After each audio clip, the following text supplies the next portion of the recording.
আচ্ছা, এখানে তোমরা একটা ছবি দেখতে পাচ্ছ এবং এই ছবিটা বোঝা খুব গুরুত্বপূর্ণ।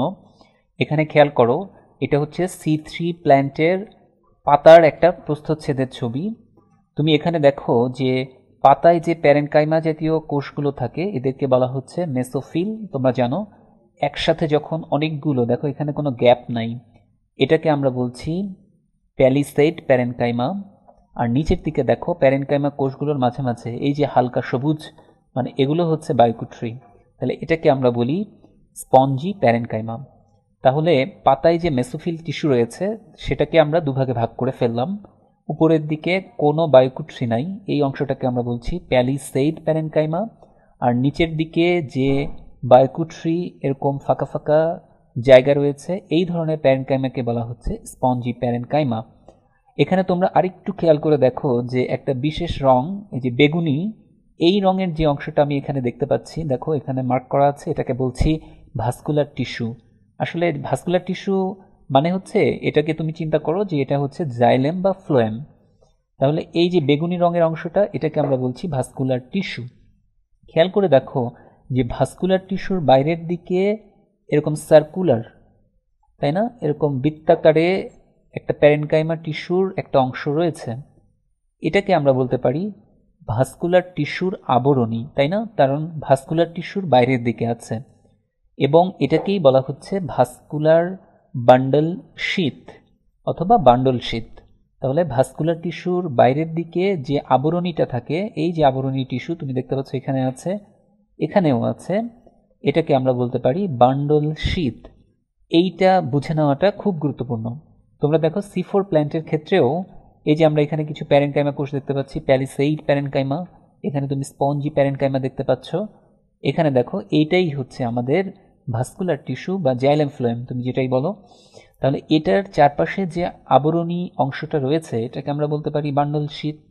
তাহলে তোমার এই ছবি দুইটা থেকে একটা স্ট্রাকচার বুঝে নিতে হবে, সেটা হলো C3 মানে হচ্ছে কম কম, আর C4 মানে হচ্ছে বেশি বেশি। খেয়াল করে দেখো C3 উদ্ভিদে বান্ডল শীতের বাইরে এক স্তর বিশিষ্ট এরকম বান্ডল শীত রয়েছে, যেটা C4 প্ল্যান্টের ক্ষেত্রেও রয়েছে। খেয়াল করো C4-এ এই যে বান্ডল শীত, এটার বাইরের দিকে এই যে বান্ডল টিস্যু জাইলেম ফ্লোয়েম, এটার বাইরের দিকে একটা বান্ডল শীত রয়েছে। তাহলে এই দুটোতে কমন, দুটোর ক্ষেত্রেই থাকবে।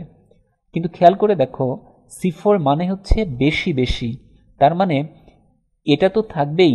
এর বাইরের দিকে তুমি যদি খেয়াল করো, দেখো এখানে মেসোফিল টিস্যুর আরও একটা বৃত্তাকারে অবস্থিত অংশ রয়েছে, যেটা C3 উদ্ভিদের ক্ষেত্রে নাই। দেখো C3 উদ্ভিদের ক্ষেত্রে এরকম সুসজ্জিত বান্ডল শীতের বাইরে আলাদা প্যারেনকাইমা কোষের কোনো স্তর নাই। তাহলে এই অংশটাকেই আমরা বলছি মেসোফিল টিস্যু, এই অংশটাকে আমরা বলছি মেসোফিল টিস্যু। তোমাকে যেটা মনে রাখতে হবে যে C3 উদ্ভিদের ক্ষেত্রে বান্ডল বা ভাস্কুলার বান্ডলের বাইরের দিকে শুধুমাত্র বান্ডল শীত থাকে। তাহলে এখানে বান্ডল শীত ক্লোরোপ্লাস্ট থাকবে, যেখানে C3 চক্র হবে। আর C4 উদ্ভিদের ক্ষেত্রে ভাস্কুলার টিস্যু বা বান্ডল টিস্যু, এটার বাইরের দিকে বান্ডল শীত থাকবে কোষ, এবং ওই কোষে বান্ডল শীত ক্লোরোপ্লাস্ট থাকবে, এবং এর বাইরের দিকে আরেকটা এক স্তর বিশিষ্ট মেসোফিল টিস্যুর একটা স্তর থাকবে। সুতরাং এখানে দুই ধরনের ক্লোরোপ্লাস্টেই এই C4 চক্র চলবে। একটা হচ্ছে বান্ডল শীতের বান্ডল শীত ক্লোরোপ্লাস্ট, আর একটা হচ্ছে মেসোফিল টিস্যুতে মেসোফিল ক্লোরোপ্লাস্ট। সুতরাং C3 উদ্ভিদে শুধুমাত্র বান্ডল শীত এখানে C3 চক্র হয়, কিন্তু C4 উদ্ভিদে এখানে বান্ডল শীত, এখানে ক্লোরোপ্লাস্ট বা কোষ, এবং এর বাইরে যে মেসোফিল টিস্যু এখানকার ক্লোরোপ্লাস্ট বা মেসোফিল কোষ, এ দুটো মিলেই C4 চক্র চলবে। এখানে দেখো আমরা কোষ দুটোকেই শুধু দেখাচ্ছি। C3 উদ্ভিদের ক্ষেত্রে খেয়াল করো, এই যে কার্বন ডাইঅক্সাইড কোষের ভেতরে ঢুকলো, এটা হচ্ছে তোমার বান্ডল শীত কোষ। সেই কোষে এখানে কেলভিন চক্র বা C3 চক্র এটা চলছে এবং তৈরি হচ্ছে গ্লুকোজ। এখানে রুবিস্কো এনজাইম লাগে, তোমরা জানো। রুবিস্কো এটা কিন্তু কোনো বিজ্ঞানীর নাম অনুযায়ী নয়। রুবিস্কো মানে হচ্ছে, রু মানে হচ্ছে রাইবুলোজ, বিস মানে ডাই বা বিস, ফসফেট, কো মানে কার্বক্সিলাইজ। তাহলে রুবিস্কো এনজাইম মানে হচ্ছে রাইবুলোজ বিস ফসফেট কার্বক্সিলেজ এনজাইম। এই এনজাইমটা রাইবুলোজের উপর কাজ করে। তোমরা জানো রাইবুলোজ 1,5 বিস ফসফেট, সেটাতে কার্বন ডাইঅক্সাইড যুক্ত হয়, তৈরি হয় অস্থায়ী কিটো অ্যাসিড এবং পরবর্তীতে বিক্রিয়াগুলোর মাধ্যমে গ্লুকোজ তৈরি হয়। এবার খেয়াল করো C4 প্ল্যান্ট। C4 প্ল্যান্টের ক্ষেত্রে আমরা আগের ছবিতেই দেখলাম যে ওখানে দুই ধরনের কোষে C4 চক্র হয়।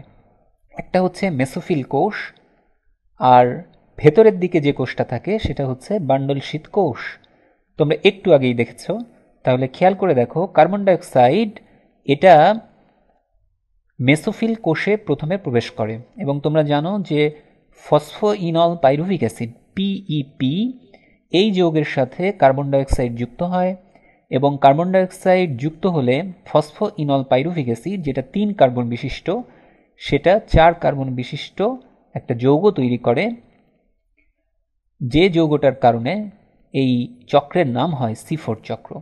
এবার খেয়াল করে দেখো যে C4 চক্র এখানে কিছুটা হয়, আবার কিছু অংশ এখানেও হয়। আমি তোমাদেরকে ছবিতে দেখিয়েছিলাম। তাহলে তোমাদের বইতে দেখবে যে এভাবে একটা রিয়াকশন করা আছে যে কিছু অংশ মেসোফিল কোষে হচ্ছে C4 চক্র, আবার কিছু অংশ এখানে মানে বান্ডলশীত কোষে হচ্ছে। এবং যেটা হয় C4 চক্রে উৎপন্ন পদার্থ এর মধ্যে একটা গুরুত্বপূর্ণ পদার্থ হচ্ছে কার্বন ডাইঅক্সাইড, যেটা পরবর্তীতে বান্ডলশীত কোষে যে কেলভিন চক্র হয় সেই কেলভিন চক্রে প্রবেশ করে। এজন্য আমরা বলেছিলাম যে C4 চক্র কার্বন ডাইঅক্সাইড তৈরি করে C3 চক্রকে ধার দেয়। এজন্য C3 চক্র C4 চক্রের উপর নির্ভরশীল হয়। বিনিময়ে যেটা C4 চক্রের লাভ হয় সেটা হলো C4 চক্র কম কার্বন ডাইঅক্সাইডে চলতে পারে। এই কথাটা কিন্তু আমি বারবার বলছি, কিন্তু এটা অবশ্যই মনে রাখো C4 চক্র বেশি কার্বন ডাইঅক্সাইডে চলতে পারে না। তাহলে C4 চক্র যখন C3 চক্র বা কেলভিন চক্রকে কার্বন ডাইঅক্সাইড দিয়ে দেয় তখন দুটো লাভ হয়। একটা লাভ হচ্ছে যেহেতু সে কার্বন ডাইঅক্সাইড C3 চক্রকে দিয়ে দেয় তাহলে কোষের ভেতরে কার্বন ডাইঅক্সাইডের পরিমাণ কম থাকে এবং কম পরিমাণ কার্বন ডাইঅক্সাইডে C4 চক্র ভালোভাবে চলতে পারে। আর দ্বিতীয় লাভ হচ্ছে কার্বন ডাইঅক্সাইড C3 চক্র গ্রহণ করে C3 চক্র চলতে পারে। তাহলে পারস্পরিক এই যে লাভ এটাকেই বলা হচ্ছে কোঅপারেটিভ ফটোসিনথেসিস।